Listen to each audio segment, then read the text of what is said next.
하나님을 기뻐하는 자에게 주시는 놀라운 은혜, 라는 제목으로 말씀을 나눕니다. 성경에 우리가 지혜의 왕 그러면 솔로몬을 이야기하죠. 솔로몬은 아가서, 잠언서, 전도서라고 하는 정말 놀라운 지혜서들을 남겼어요. 그런데 제가 이렇게 설교를 하고 또 성경을 묵상하면서 느끼는 것은 솔로몬이 지혜의 왕이라고 하지만 다윗의 지혜를 따라가기는 어렵다 이렇게 생각합니다. 다윗은 그 영적 무게감이라고 해야 되나, 영적 깊이라고 해야 되나, 다윗이 기록한 시편들을 읽으면서 제가 느끼는 것은 다윗은 정말로 영적인 거인이구나. 그의 말 한마디 한마디는 가슴 깊이 울림을 주는 우리에게 너무나 큰 은혜가 되고 지혜가 되는구나 하는 것을 저는 많이 느꼈어요. 참 다윗은 위대하다. 성경에 우리가 엘리야와 엘리사가 있는데 엘리사는 많은 기적을 행했어요. 스승의 기적보다 갑절이나 많은 능력을 받기를 소원했죠.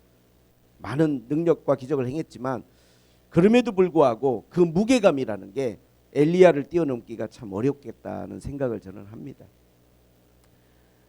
모세와 여호수아가 있는데 여호수아가 가나안 땅으로 들어가서 다 정복 전쟁을 하고 위대한 업적을 남겼지만 지도자 모세의 그 영적 어떤 그 무게감을 또 엄청난 그 크기를 뛰어넘기가 참 쉽지 않다 그렇게 생각이 들어요. 그것은 무엇이냐면 그 깊이의 문제고 하나님과의 관계의 문제가 아닌가 그렇게 생각을 합니다. 다 위대한 사람들이죠. 다 주옥 같은 사람들이고. 그러나 오늘 저는 다윗이 시편 37편을 그의 인생의 말년에 기록을 했다고 그렇게 주석가들은 이야기합니다. 파란만장한 삶을 다 살면서 수많은 일들을 겪었어요. 그 수많은 일들 중에는 핍박이 있었고 억울한 일들, 오늘 찬양한 것처럼 진짜 너무나 섭섭하고 억울한 일들, 또 오랜 세월 동안 장인어른 사울이 자기를 추격하고 죽이려고 했고, 또 힘들고 어려울 때 도망가는데 시므이같이 비루하고 보잘것없는 그런 사람에게까지 저주와 욕을 먹고 말로 다 할 수 없는 힘들고 어려운 인생을 보내면서 그가 말년에 기록한 시편들이 너무 이것이 깊이와 울림을 우리에게 주는 거예요. 마치 인생의 답을 딱 정답을 알고 정확한 길을 알고 내비게이션을 우리에게 딱 가르쳐 주는 것처럼 저는 그런 느낌을 받았어요. 오늘 저는 이 인생 말년에 다윗이 우리에게 주는 이 위대한 영적 조언들을 저는 세 가지만 여러분에게 나누고자 합니다. 그 첫 번째가 뭐냐? 오늘 다윗은 이야기합니다. 악을 행하는 자들 때문에 불평하지 말며 불의를 행하는 자들을 시기하지 말지어다. 첫 번째는 악을 행하는 자들을 보면서 불평하거나 또 불의를 행하는 자들을 시기하지 말라는 거예요. 우리가 살아가면서 삶에서 눈에 보이는 많은 것들은 대부분 부조리해요. 공의롭지 못하고 정의롭지 못한 일들이 너무나 많습니다. 시시때때로 이러한 일들이 우리에게 회의감을 갖게 하고 깊은 번민을 갖게 해요. 오늘 예배 인도하시면서 그런 멘트를 하셨지만 그래도 나름 열심히 살았다고 살았는데 되어진 일들이나 결과가 내가 정말 생각하기에 너무나 초라하고 내가 보기에는 그런 삶을 살지 않는 것 같은데도 훨씬 앞서가고 또 평화롭고 잘 나가는 것 같은 그러한 사람들을 보면서 우리는 많은 시험에 들게 되고 또 회의를 갖게 됩니다. 우리가 살아가는 세상은 부조리한 세상이죠. 정의가 지배하고 있는 세상은 아니에요. 그런데 다윗은 그런 이야기를 합니다. 나도 그런 일들 너무 많이 봤지만 억울한 일들도 너무 많았고 속상하고 불평하고 마음 상해서 시기할 일들도 많았지만 그러한 일들을 보면서 불평하거나 시기하지 말라는 거예요. 이게 중요한 겁니다. 그렇게 살지 말라고 우리에게 권면하고 있습니다. 우리가 하나님 뜻대로 살려고 하고 경건하게 살려고 하고 믿음으로 살려고 하는 사람들도요, 이런 생각 많이 해요. 응? 좌절도 많이 되고 회의감도 많이 들어요. 우리가 그런 마음 갖는 게 그렇게 이상한 것도 아닙니다. 다윗만 이런 게 아니라 성경의 인물들을 보면요. 제가 시편의 73편에 우리가 잘 알고 있는 아삽이라는 사람이 나오지 않습니까? 아삽은 솔로몬 시대에 찬양을 담당하고 하나님 앞에 악장이었거든요. 시편을 12편이나 기록한 위대한 인물입니다. 근데 그 아삽이 첫 번째 그의 시편 글에서 73편에 뭐라고 말했냐면 하나님이 참으로 이스라엘 중 마음이 정결한 자에게 선을 행하시나 나는 거의 넘어질 뻔하였고 나의 걸음이 미끄러질 뻔하였다는 거예요. 왜 그러냐? 이는 내가 악인의 형통함을 보고 오만한 자를 질투하였다는 거예요. 다윗하고 똑같은 마음이에요. 아니 악인을 보는데 저 사람들은 어떻게 저렇게 잘 풀려? 불평이 나오는 불평이. 맨날 교회 가서 하나님 앞에 예배하고 찬양하고 하나님 뜻대로 산다고 하는 나는 그렇지가 않은데 아니 하나님을 믿지도 않는 사람들은 왜 저렇게 뭔 일들이 잘 되는 거야? 그리고 오만한 자를 보면서 질투가 생기는 것, 시기가 생기는 것입니다. 이러한 마음이 하나님 뜻대로 살려는 사람들의 마음속에 종종 찾아올 수 있다는 거예요. 12절에 말합니다. 볼지어다 악인이라도 항상 평안하고 재물은 더욱 불어나도다. 이 물질의 문제에 대해서도 시험이 드는 거예요. 하나님 뜻대로 사는 나는 형편이 그렇게 나아지는 것 같지 않은데 아니 저렇게 하나님 뜻대로 살지 않는 사람들 심지어 악을 행하는데도 재물이 불어나고 있단 말이에요. 재물이 불어나고 있어. 이게 아삽에게도 시험거리였어요. 13절에 내가 내 마음을 깨끗하게 하며 내 손을 씻어 무지하다 한 것이 실로 헛되도다. 그런 마음이겠죠. 열심히 내가 이렇게 지금 일하고 있으면 뭐하나. 나만 정직하고 나만 깨끗하고 나만 노력하고 살면 뭐하나. 그렇게 살지 않아도 다 잘 되고 있고 재물은 불어나고 나는 이 모양 이 꼴인데 이런 마음이 평생을 하나님을 섬기면서 찬양을 드리던 하나님의 사람의 마음에 또 찾아왔다는 거예요. 거의 넘어질 뻔했다. 거의 간당간당하게. 그런데 이런 마음을 들게 했던 이유 중에 하나가 제가 14절에 보니까 나는 종일 재난을 당하며 아침마다 징벌을 받는도다 그랬어요. 이게 무슨 말이냐면 저는 이게 뭘까? 왜 종일 재앙을 당하고 아침마다 징벌을 받는다고 했을까? 제 몸이 아픈 게 아닌가 생각이 돼요. 아침마다 징벌을 받는다는 그런 거잖아요. 아침에 일어났는데 몸이 아프고 이거 뭐 아침마다 하나님 앞에 벌 받는 것 같은 하루 종일 컨디션이 안 좋고 내가 힘들고 어려울 때 내 주변을 보니까 저 사람들은 뭐 신앙생활 안 해도 건강하고 행복하고 재물도 불어나고 난 하나님 믿는데 이거 뭐 종일 재난을 당하고 아침마다 나는 그냥 너무 괴롭고 이게 이 상황이 이게 지금 이해가 안 되는 거죠. 하나님을 믿는 사람이라 할지라도 다윗이라 할지라도 아삽이라 할지라도 저는 이런 마음 가운데 빠질 수 있다고 봅니다. 성경에 하박국의 시가 나오죠. 오늘 우리가 찬양도 불렀지만 하박국이 뭐라고 말합니까? 여호와여 내가 주께 부르짖어도 듣지 아니하시며 어느 때까지 내가 강포로 말미암아 외쳐도 구원하지 아니하시나이까? 어찌하여 내게 죄악을 보게 하시며 패역을 눈으로 보게 하시나이까? 겁탈과 강포가 내 앞에 있고 변론과 분쟁이 일어났나이다. 이러므로 율법이 해이하고 정의가 전혀 시행되지 못하오니 이는 악인이 의인을 애워쌌으므로 정의가 굽게 행하여졌습니다. 아니 이렇게 하나님의 말씀이 해이하고 아니 뭐 말씀이 있으면 이루어져야 우리가 두려운 마음도 갖고 경각심을 갖는데 아니 하나님의 말씀이 이렇게 그냥 가볍고 가치 없게 율법이 해이하고 정의가 굽어져 가지고 아니 누가 하나님 뜻대로 살겠냐는 거예요. 누가 하나님 뜻대로 살겠냐는 거예요. 하나님을 섬기지 않는 뭐 갈대아 같은 저런 악한 인간들이 일어나서 뭐 믿는 사람들을 다 핍박하고 부르짖어도 응답도 안 하시고 도대체 율법은 어디 있고 기도의 응답은 어디 있고 이렇게 하나님의 은혜가 해이해져서 우리가 어떻게 믿음 생활을 하겠냐고 그렇게 지금 하박국이 이야기하는 거예요. 누가? 하나님의 종이. 그럴 수 있다는 거예요. 그런데 아삽도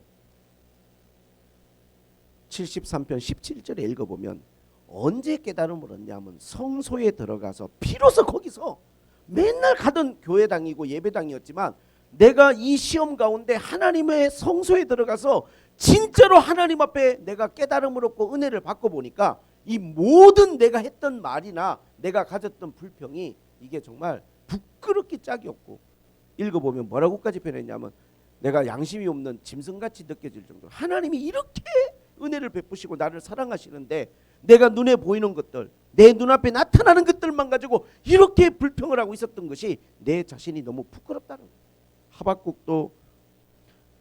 하박국 2장에 하나님의 응답을 받습니다. 그가 하나님의 응답을 받고 난 다음에 그의 마음이 어떠합니까? 하나님 앞에 완전히 하나님 앞에 새로운 마음, 정말로 자신이 가졌던 마음에 대해서 한없이 하나님 앞에 부끄러운 마음을 느끼게 되었어요. 여러분, 누구든지 살다 보면 마음에 안 들고 도저히 이해할 수 없는 상황들을 우리가 보게 될 때 여러분들이 불평하거나 시기하지 말라는 것은, 그렇게 우리 인생을 여러분들이 허비하지 않으시기를 주님의 이름으로 축복을 드립니다. 할렐루야.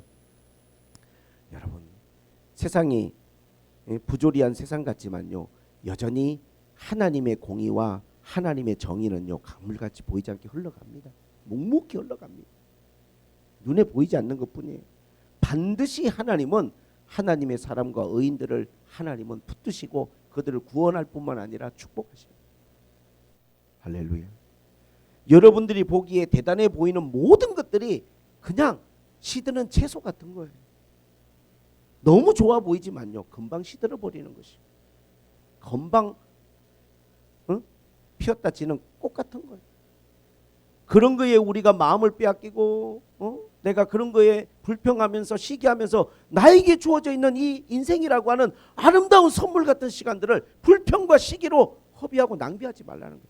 다윗은 그렇게 생각을 했습니다. 나도 그런 시간들이 많았다는 거예요. 시편 읽어보면 젊은 날 다윗이 얼마나 억울함을 많이 토로합니까? 자기의 답답한 심정, 억울한 심정을 너무 많이 불평과 토설기도로 쏟아내잖아요. 그러나 오늘 37편에 내가 나이를 먹고 돌아보니 그런 불평과 그러한 시기는 하나님 앞에 필요 없다는 거예요. 어차피 사필귀정이에요.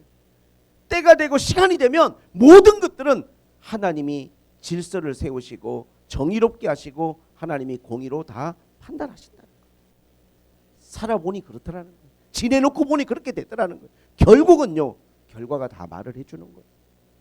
근데 그 과정 속에 있는 우리는, 이런 믿음의 거인들이 겪었던 똑같은 우리는 마음들을 겪으면 살아갈 수 있잖아요. 불평하면서 시기하면서 나한테만 왜 이런 거야, 나만 왜 이렇게 힘들고 나는 왜 이렇게 억울한 거야. 그렇게 우리가 살아갈 수 있지만 다윗은 우리에게 조언합니다. 그렇게 살지 말아라. 그리고 다윗은 오늘 37편에 또 두 번째 우리에게 이야기를 합니다. 여호와를 의뢰하고 선을 행하라. 땅에 머무는 동안 그의 성실을 먹을거리로 삼을지어다. 선을 행하고 성실하라, 이렇게 우리에게 조언합니다. 우리가 하나님 앞에서 이 땅을 살아가는 동안에 다윗이 우리에게 조언한 것은 하나님을 의뢰하고 선을 행하라는 거예요. 하나님을 의뢰하는 것과 선을 행하는 것은 상관관계가 있어요. 의뢰한다는 건 뭐냐 하면 하나님께 맡기다는 뜻이에요. 이 원어의 뜻이 뭐냐 하면 돌을 굴리다는 뜻이 있어요. 돌을 굴리다. 어떤 것들을 그냥 이렇게 굴리다는 건 뭐냐 하면 나한테서 저쪽으로 넘기는 거예요. 맡기다는 것은. 우리가 그러잖아요. 집을 만약에 짓는다고 하면 집 짓는 인테리어 업자들한테 맡기는 거잖아요. 그 사람들이 공사하고 그 사람들이 다 하는 거잖아요. 나는 맡기는 거고. 내가 만약에 병원에 가면 의사한테 맡기는 거잖아요. 의사가 꼬매고 수술하고 치료하고 내 몸을 맡기는 거잖아요. 내가 만약에 비행기를 타면 그 조종사에게 나를 맡기는 거잖아요. 에? 맡긴다는 것은요, 돌을 굴린다는 거예요. 그렇게 그쪽으로 넘기는 거죠, 책임을. 우리가 선을 행할 때 우리의 마음에 어떤 마음이 있어야 되냐면 하나님을 의뢰하는 마음이 있어야 돼요. 내가 선을 행하면서 계속 아니 나는 이렇게 했는데 왜 이런 결과가 없는 거야? 나는 이렇게 했는데 왜 저런 결과가 나오는 거야? 이 모든 것들을 내가 맡기지 못하고 내가 일일이 그 결과에 대해서 내가 판단하려고 하고 내가 그거에 대해서 의미를 찾으려고 한다면 우리는 우리 스스로가 시험 들고 넘어질 때가 너무 많고 그리고 선을 지속해서 행하기가 어려워요. 우리가 옳은 일을 하잖아요. 선이란 게 뭡니까? 선이라고 하는 것은 영어로 굿이에요. 굿. 선이라고 하는 것은 그 의미가 그런 거죠. 하나님을 기쁘시게 하는 거예요. 선을 행한다는 것은 하나님을 기쁘시게 하는 거고 그리고 다른 사람들을 기쁘시게 하는 거예요. 다른 사람들을 기분 좋게 하는 거예요. 이게 선입니다, 여러분. 하나님을 기분 좋게, 하나님을 기쁘시게 하고 사람들을 기쁘게 하는 것이 선이에요. 근데 나는 그렇게 살려고 했어. 사람들에게 잘 대하고 사람들에게 선을 행하고 사람들을 기쁘게 하려고 했어. 그리고 하나님을 기쁘시게 하려고 했어. 근데 내 눈앞에 나타난 것은 나는 힘들고 어려운데 나는 쪼달리는데 심지어 나는 몸이 아픈데 하나님 믿지 않는 사람들은 전혀 그렇지 않고 살아가는 것 같이 보이는 이 상황들이 선을 행하는 사람에게 불평과 시기가 되는 거예요. 그러나 다윗은 이야기합니다. 선을 행할 때 하나님을 의뢰하라는 거예요. 하나님께 맡겨야 돼요. 과정도 맡기지만 결과까지 맡겨야 돼요. 지금 내 눈앞에 나타나는 게 부조리하게 보이고 뭔가 합당한 결과가 아닌 것처럼 보일 수 있지만 맡기셔야 됩니다. 선을 행함에 있어서 우리가 가져야 될 마음은 하나님께 맡겨야 돼요. 하나님께서 때가 되면 거두게 하시고 그 선을 행한 것들에 대해서 보상하시는 하나님이란 걸 다윗은 깨달았어요. 일생을 통해서 깨달은 거예요. 답을 찾았어요. 길이 보이는 거예요. 다윗도 선을 행하면서 낙심한 때가 많았어요. 선을 행하면서 시험 들 때가 많았어요. 회의감에 사로잡힐 때도 있었어요. 하나님 앞에 가서 왜 이렇게 하나님께서 정의롭게 결과를 만들어내시지 못하냐고 하나님 앞에 불평하고 왜 응답하시지 않냐고 하나님 앞에 토로한 적이 많았어요. 그러나 모든 것들을 다 살아놓고 지내놓고 보니까 내가 하나님을 온전히 의뢰하지 못했구나. 선을 행함에 있어서 하나님을 의뢰해요. 맡겨야 됩니다. 그 결과까지. 그래야 계속 선을 행할 수 있어요. 그리고 다윗은 이야기합니다. 땅에 머무는 동안에 그의 성실을 먹일거리로 삼으라는 거예요. 성실이란 단어가 나옵니다. 성실이라는 단어가 다윗은 굉장히 중요하게 생각하는 단어예요. 성실이라고 하는 건 우리가 인생을 살아갈 때 나를 완성시키는 힘이 있는 거예요. 그 안에. 그 안에 나를 완성하는 힘이 있습니다. 큰 나무라 할지라도 작은 씨앗에서 시작되는 것이고 아무리 큰 집이라 할지라도 벽돌 한 장 한 장 쌓으면서 집이 올라가는 것이고 큰 강물도 작은 시냇물들이 모여서 강물이 되는 것처럼 우리가 인생을 살아갈 때 나의 인격이든 내 삶의 모든 결과라고 하는 것은 성실이라고 하는 한 장 한 장의 벽돌이 쌓여서 나의 인생을 만들어내는 거예요. 그런데 이 하나님 앞에 선을 행하는 것이나 성실히 살아가는 이 모든 것들이 연관관계를 가지고 있어요. 하나님을 의뢰해야만 가능한 거예요. 온전히 하나님께 맡겨야 돼요. 그리고 나는 선을 행하고 성실히 살아가는 거예요. 근데 오늘 다윗은 말합니다. 성실을 먹을거리로 삼으라는 거예요. 먹을거리가 뭡니까? 이것은 다윗이 이런 표현을 한 것은 상당히 시적인 표현인데 이걸 생활화하라, 습관화하라, 내 몸에 배게 하라, 먹을거리로 삼아라. 우리가 배고프면 먹잖아요. 먹을거리 찾잖아요. 성실이 먹을거리가 돼야 돼요. 성공 시크릿이란 책을 쓴 보호망 폴 마이어라는 사람이 그런 글을 남겼습니다. 책에서. 대야에 담겨 있는 물을 대야에 물이 담겨 있는데 내가 발로 차서 한 번에 쏟아버리나 아니면 대야에 구멍을 뚫어서 조금씩 한 방울씩 흘러나가서 거기 있는 물이 다 쏟아져 나가나 결과는 똑같다는 거예요. 사람이 인생을 살아감에 있어서 한 번의 큰 실수로 인생을 망치는 사람도 있지만 매일매일 성실하지 못하고 조금씩 조금씩 대충 살아서 인생이 망가지는 사람들도 결과는 똑같다는 겁니다. 한 번에 물을 쏟아버리는 거나 구멍이 뚫려서 조금씩 새나가서 결국은 없어지는 것이나 결과가 똑같듯이 사람이 큰 잘못을 저질러서 한 번의 잘못으로 실수로 인생 망가뜨리는 것이나 하루하루를 대충 살아서 그 인생이 망가져가는 것이나 결과가 똑같다. 이게 이 사람의 조언입니다. 저 되게 와닿았어요. 성실을 먹일거리로 삼으라는 건 무엇입니까? 항상 하나님의 공의와 하나님을 온전히 우리가 의탁하지 못하면요, 우리 인생을 살아가면서 불평하게 되고 시기하게 되고 뿐만 아니라 선을 행하거나 성실히 살아가는 게 무의미하게 느껴집니다. 이렇게 일하면 뭐하나, 이렇게 살아가면 뭐하나, 이렇게 내가 매일같이 노력하면 뭐하나, 이게 나에게 어떤 의미가 있고 무슨 결과를 만들어내나. 그러나 여러분, 성실은 하나님의 성품이고 천국은 성실한 사람이 가는 곳입니다. 이건 하나님 나라의 특징이에요. 하나님은 말씀하십니다. 착하고 충성된 종아, 네가 작은 일에 충성하였으니 내가 큰 것을 맡겨주리라. 성실하게 하루하루를 살아가는 사람들에게 반드시 하나님의 보상이 따라옵니다. 하나님은 큰 것을 맡기십니다. 다윗이 시편 78편에 언제 하나님의 선택을 받았습니까? 하나님이 다윗을 언제 눈여겨보셨습니까?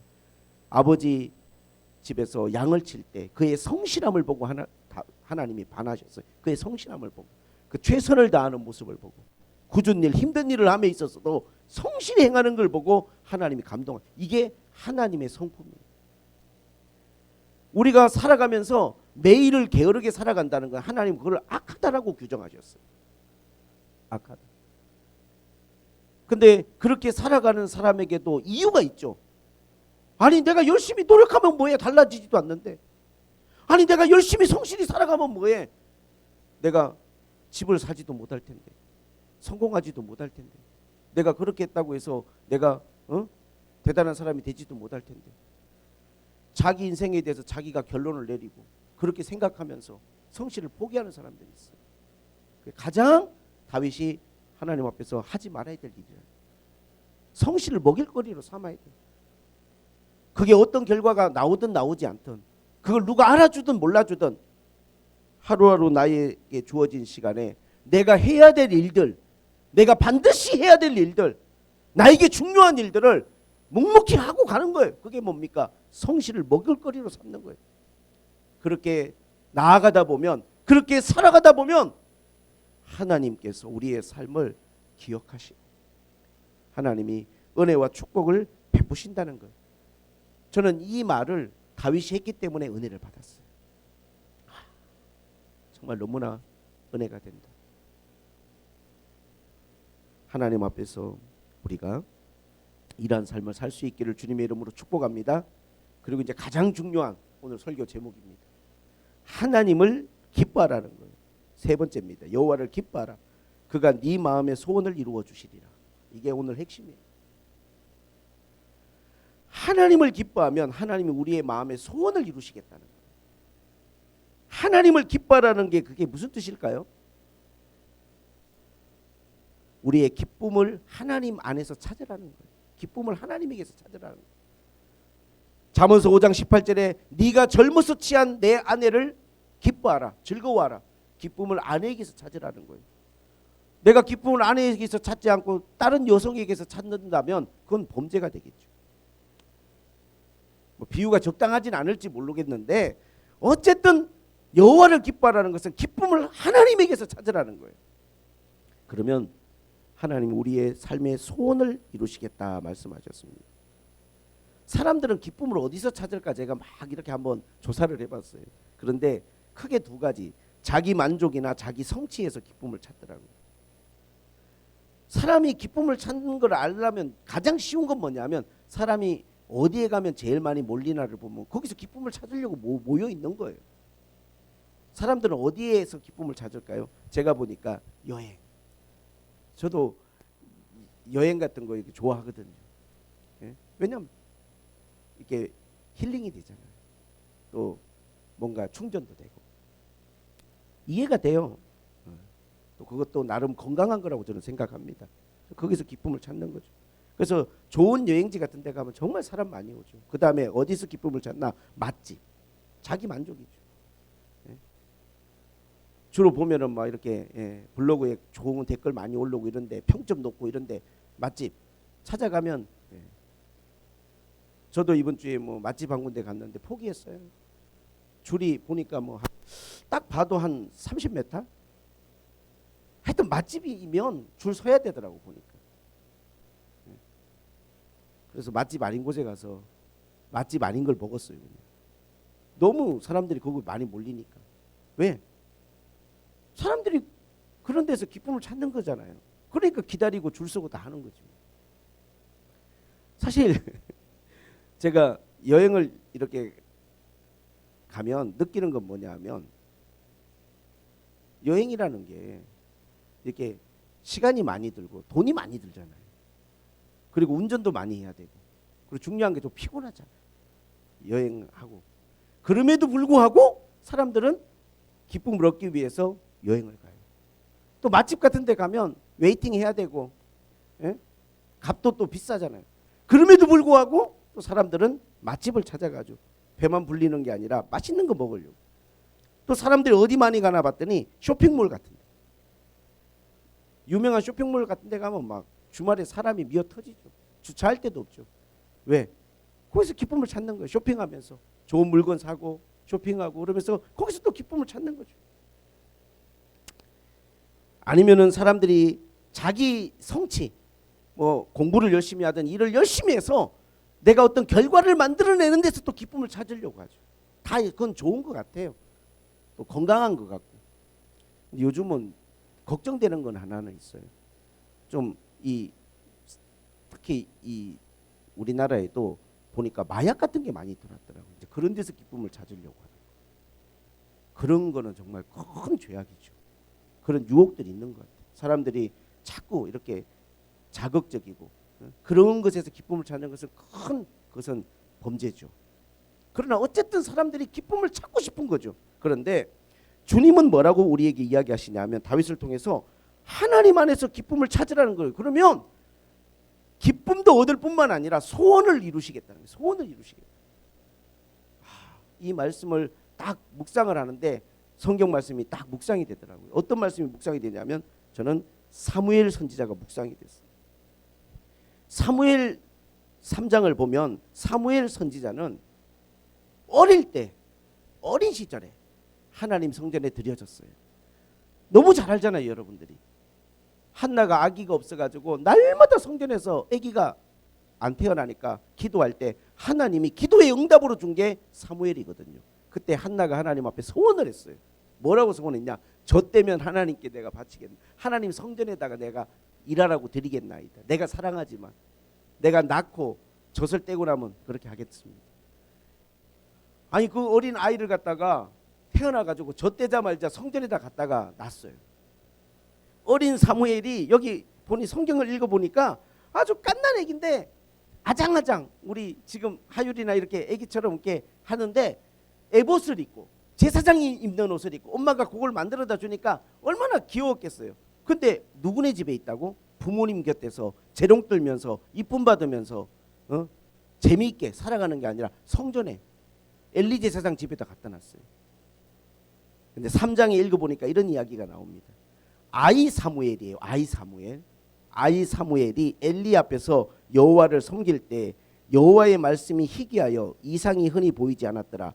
엘리는 눈이 점점 어두워서 잘 보지 못하는 그때에 그가 자기 처소에 누웠고 하나님의 등불은 아직 꺼지지 아니하였으며 사무엘은 하나님의 궤가 있는 여호와의 전안에 누웠더니 여호와께서 사무엘을 부르신지라 그가 대답하되 내가 여기 있나이다 하고. 저는 이 장면에서 참 놀라운 인사이트가 있었어요. 아니 제사장은 어디서 자는가 봤더니 자기 처소에 가서 편하게 자고 있는데 요 꼬맹이 어린 사무엘은 어디서 자는가 봤더니 여호와의 성전에서 궤 있는 하나님의 언약궤 있는 옆에 누워서 그냥 근처에서 잠을 자고 있는 거예요. 아니 어린 아이가 부모 곁에 있어야 재밌고 즐거울 일이 많지. 아니 어린 아이를 갖다가 성전에다 갖다 놓으니까 부모도 없이 아니 그 애가 즐거울 일이 뭐가 있겠어요. 날마다 노는 게 예배당 안에서 성전 안에서 노는 거고 날마다 하는 게 그 안에서 하는 거야. 그냥 잠도 거기서 잤어 보니까 여호와의 성전에서. 오히려 제사장은 집에 가서 숙소에서 편히 잘 주무시고 계시는. 그런데 하나님의 음성이 사무엘에게 들려왔어요. 사무엘아 사무엘아. 이 어린 사무엘을 부르시는 거야. 그리고 하나님이 이루시고자 하는 놀라운 비밀을 이 어린아이한테 다 이야기해 주시는 거예요. 처음에는 하나님의 음성인지도 몰랐어요. 하나님이 나를 부르는지조차 몰랐어. 3번이나 하나님이 부르시는데도 엘리에게 쫓아가서 나 부르셨냐고. 어린아이가 분별을 못하는 거예요. 그럼에도 불구하고 어린 시절부터 하나님의 사랑을 받았죠. 그런데 3장을 쭉 읽어보면 19절에 사무엘이 이제 자랍니다. 청소년기를 거치고 청년기를 거치고 자라가는데 사무엘이 자라매 여호와께서 그와 함께 계셔서 그의 말이 하나도 땅에 떨어지지 않게 하셨다는 거예요. 여러분, 하나님을 즐거움으로 삼고 살았던 거예요. 본인이 원했던 원치 않던. 이거를 본인이 좋아서 선택했다고 저는 보지 않습니다. 엄마의 서원 때문에 성전에 들여졌고 선택의 여지도 없이 하나님 성전에서 그냥 하나님 섬기면서 교회 일하면서 제사장 도우면서 그렇게 그걸 즐거움 삼고 살았는데 하나님의 음성이 들리고 그가 자라가면서 모든 하나님의 응답이 그를 통하여 이루어지는데 신기한 건 뭐냐면 사무엘이 말하는 게 하나도 땅에 떨어지지 않는 거예요. 그 말은 뭐냐면 말만 하면 그것을 하나님이 다 기억하시고 주셔서 응답하시는 거예요. 그냥 흘러가는 것이 없고 사라지는 게 없어요. 여러분 인생을 이렇게 산다면 이게 얼마나 큰 축복이 될까요?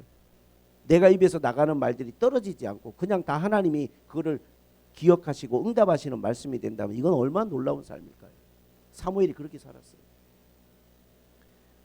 사랑하는 성도 여러분, 우리가 하나님을 기쁨으로 삼아야 됩니다.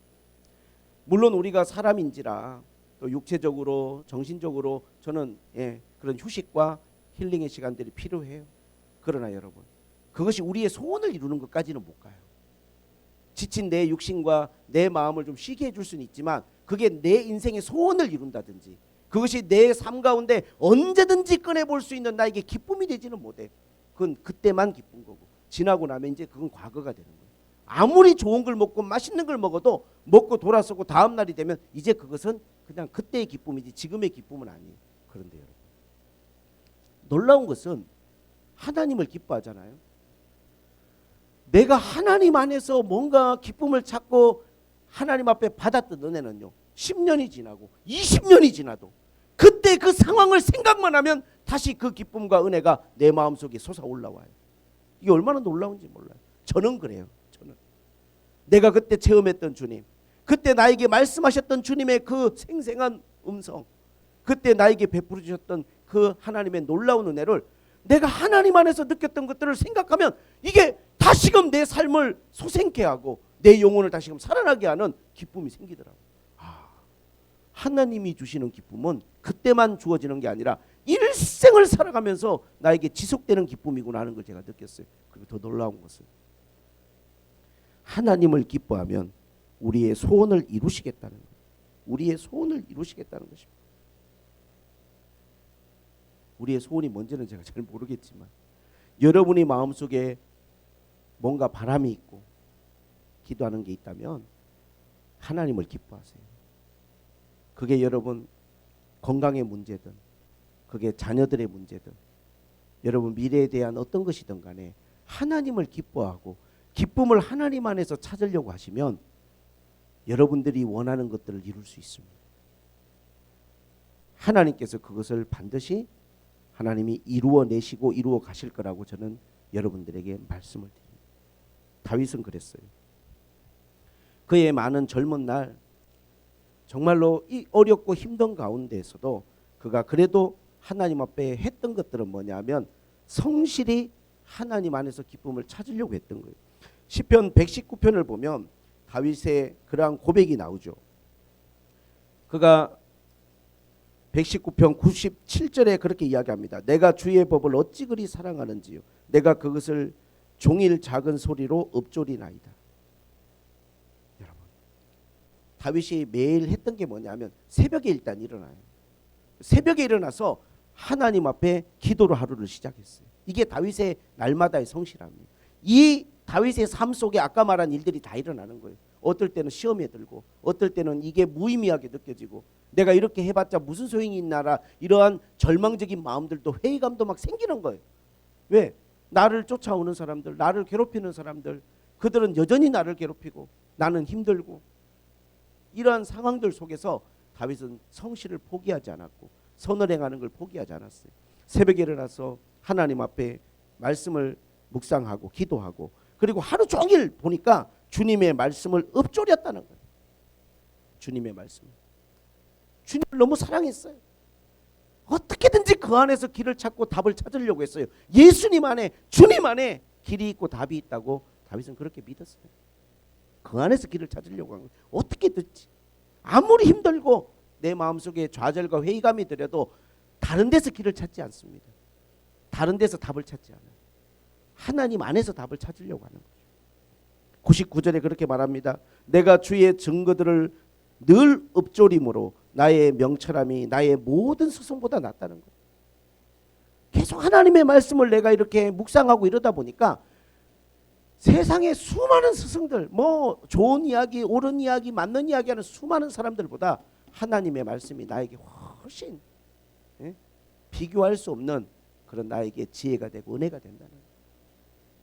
결국은요, 하나님 안에서 기쁨을 찾는 자가 소원을 이루고 승리하는 사람이 될 것입니다. 하나님 안에서 찾아야 됩니다. 다윗은 이야기합니다. 103절에 내가 주의 말씀을 지키려고 발을 금하며 모든 악한 길로 가지 아니하였으며, 103절 주의 말씀의 맛이 내게 어찌 그리 단지요 내 입에 꿀보다 더 다니이다. 주님 안에서 기쁨을 찾으려고 하다 보니까 하나님의 말씀이 너무나 은혜가 되고 나에게 꿀처럼 달고 소중한 지혜가 되고 생명이 됩니다. 제가 우연히 이렇게 TV를 보다가 임영웅인가 하는 그 친구가 요새 많이 유명하더라고요. 콘서트를 미국에서 뭐 이렇게 하는데 제가 깜짝 놀랐어요. 거기 뭐 아카데미 시상식 하는 데더라고 보니까. 와, 정말 전 세계에서 아주머니들이 다 모이지 않았나, 우리 한국 아주머니들. 정말 예매하고 뭐 5분 만에 다 저기 표가 완전히 그게 예약이 다 됐더라고요. 그게 굉장히 비싼 곳인데 얼마나 사람들이 막 노래를 들으면서 막 환호하고, 뭐 저도 이렇게 한 2곡 정도 이렇게 노래 부르는 거 보다가 그냥 껐는데 보니까 대단하더라고요. 근데 왜 그런가 제가 이렇게 보니까 거기서 뭔가 이렇게 사람들이 위로를 받고 기쁨을 얻는 것 같아요. 제가 느낄 때는. 이해합니다. 그거 나쁘다고 생각하지 않아요.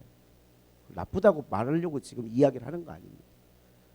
근데 문제는 뭐냐 하면 저는 그렇게 이야기하고 싶어요. 그렇게 해서 나에게 조금이나마 위안이 되고 위로가 되었다면 그 사람에게 도움이 된 거겠죠. 어떤 할머님이 그러시더라고. 사랑해요 임영웅. LA에 와도 찾아올 거고 일본 가도 찾아갈 거고 어디를 가든지 저는 갈 거예요. 우리 자식들이 저 칠순잔치 안 보내주고 여행 안 보내주고 그 돈으로 임영웅 콘서트 이거 보내줬는데 최고예요 우리 아이들. 이런 막 멘트를 하시고 막 인터뷰를 하시더라고요. 사람이 누군가에게 그렇게 위로를 줄 수 있다면 그것도 참 좋은 일이겠죠.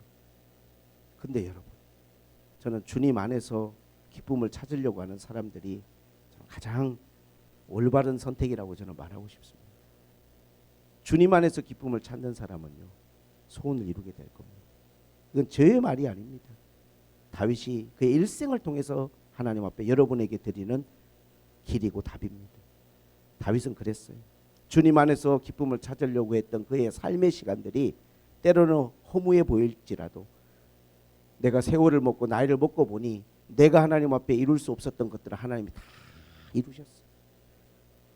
다윗 시대 같은 시대가 없었어요. 그런 왕이 없었습니다. 그런 은혜가 없었고 그런 축복이 없었어요. 옛날에는 성전에 와서 주무시는 분들 참 많았어요. 새벽기도 오시는 분들 정말 많고. 제가 시골에서 목회할 때 어떤 분이 한 번 교회를 새로 오셨는데 좌골신경통으로 굉장히 고통을 당하고 있었어요. 너무너무 통증이 심하고 그냥 이게 너무 이게 만성화되어 있는 질병. 근데 그분이 참 이렇게 뭐 연속곡도 좋아하고 하신 분인데 은혜를 받으신 거예요. 어떤 말씀에 은혜를 받았는지는 저는 잘 모르겠어요. 설교에 은혜를 받았다 그러더라고요. 그리고 집에 가서 필사를 시작한 거예요. 필사를. 성경 필사를. 성경을 쓰셨어요. 근데 이제 이걸 쓰는데 이거를 쓰기 위해서 좋아했던 것들도 많이 끊었죠. 저녁 되면 꼭 자기 전에 성경을 쓰고 주무시는 거예요. 그렇게 쓰기 시작했는데 저한테 이야기를 하더라고요. 목사님, 이제 곧 완성이 됩니다.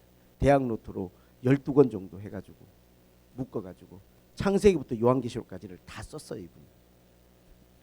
그리고 와서 침례를 받고 그리고 집회를 하는데 성령을 받으셨어요. 놀라운 건 뭐냐면 성령을 받을 때 갑자기 온몸에 감전된 것 같이 전기가 자기 몸에 쫙 통과를 했는데 그날부로 좌골신경통이 완전히 치료가 돼요. 그리고 성경을 필사를 하면서 3번 주님을 만났대요. 환상을 보고 영적 꿈을 꾸면서 필사 기간 동안 3번 주님을 만났는데 그 기쁨을 또 그 감동을 저한테 이야기를 하더라고요. 80인 넘은 할머니 한 분은 지팡이를 짚고 새벽마다 교회 와서 기도하러 이렇게 오셨어요. 하나님께서 하루도 약 없이는 못 살던 그 할머님의 아픈 허리를 만져주셔서 약 다 끊고 건강하게 하나님 앞에 살아갈 수 있도록 은혜를 베푸시더라고요. 여러분, 지금은 사람들이 주님 안에서 기쁨을 찾고 하나님을 기뻐하기보다 자꾸 기쁨을 다른 데서 찾는 게 아닐까. 특히 이 코로나라고 하는 이 기간이 뭔가 사람들로 하여금 교회와 멀어지고 하나님과 멀어지게 한 시간들이 아닐까 하는 저는 그런 안타까움이 있어요. 회복이 안 되고 있어요. 회복이. 그런데 이제 내일이면 군에 입대하는 우리 사랑하는 제자에게 또 군대 갈 우리 아이들에게 또 하루하루를 살아가는 여러분들에게 제가 영적 조언을 드린다면 하나님을 기뻐하십시오. 여러분에게 주어져 있는 하루라는 시간, 한 주라는 시간 속에 하나님을 기뻐하는 시간을 여러분 꼭 만드십시오. 그러면 여러분 인생이 어떻게 되느냐? 여러분의 노력으로는 이룰 수 없고 절대로 내가 갈 수 없는 하나님이 내 삶의 꿈과 소원을 이루시고 하나님의 영광을 위하여 하나님이 나를 붙들어 쓰실 거예요. 내 손에 들려 있을 때는 양이나 치는 막대기에 불과하지만 하나님이 이거를 붙잡으시면요 300만 이스라엘 백성들을 이끌어가는 위대한 지도자의 막대기가 되는 거예요. 이 막대기를 가리키는 곳마다 바다가 갈라지고 반석이 열려서 생수가 쏟아지는 기적이 일어납니다. 하나님께 붙들려야 돼요. 하나님이 나를 붙잡으셔야 돼요. 저는 어린 사무엘을 생각했어요. 아이가 얼마나 심심했을까. 아이가 얼마나 엄마 아빠 보고 싶었을까. 1년에 한두 번 제사 드릴 때 올라와서 만나는 것 외에는 부모도 보지 못하고 즐거움을 찾을 길이 없으니 성전에서 자다가 놀다가 거기서 일하다가 그렇게 살았던 사무엘의 인생이지만 재미없었던 인생이 아니라 하나님의 음성이 들리고 그가 입에서 말하는 것들은 하나도 땅에 떨어지지 않고 다 이루어지고 응답되는 그런 놀라운 삶을 그는 살았다. 사랑하는 샘물교회 성도 여러분, 먼저 군에 가 있는 우리 현승이가 성경 필사 같은 것도 시작하고 했다는 이야기 듣고 그래서 그런지 휴가 올 때마다 얼굴을 보면 얼굴이 더 밝아진 것 같고 영적으로 맑아진 것 같은 내가 느낌을 받습니다. 그게 뭐가 됐든지 좋아요. 감사일기를 쓰든 하나님 앞에 날마다 기도일기를 쓰든 아니면 성경 필사를 하든 아니면 아침에 일어나서나 저녁에 자기 전에나 하나님의 말씀을 읽고 기도 시간을 갖든 하나님 안에서 기쁨을 찾으세요. 하나님 안에서 기쁨을 찾는 사람들을 하나님 찾고 있어요. 나를 기뻐하고 나 안에서 기쁨을 찾으려고 하는 사람들을 하나님이 주목하시고 하나님 반드시 축복하십니다. 할렐루야. 꼭 그러한 하나님 앞에 여러분들의 삶에 하나님 은혜가 임하기를 축복합니다. 하나님 아버지, 하나님 안에서 기쁨을 찾는 자들에게 주시는 놀라운 은혜, 그 은혜를 회복하고 그 은혜를 하나님 앞에 구하며 살아가게 하여 주시옵소서. 하나님, 우리 성도들에게 승리를 주시고 우리 성도들의 삶 가운데 낙심치 않는 선과 성실을 허락하여 주시옵소서. 예수님의 이름으로 기도하옵나이다. 아멘.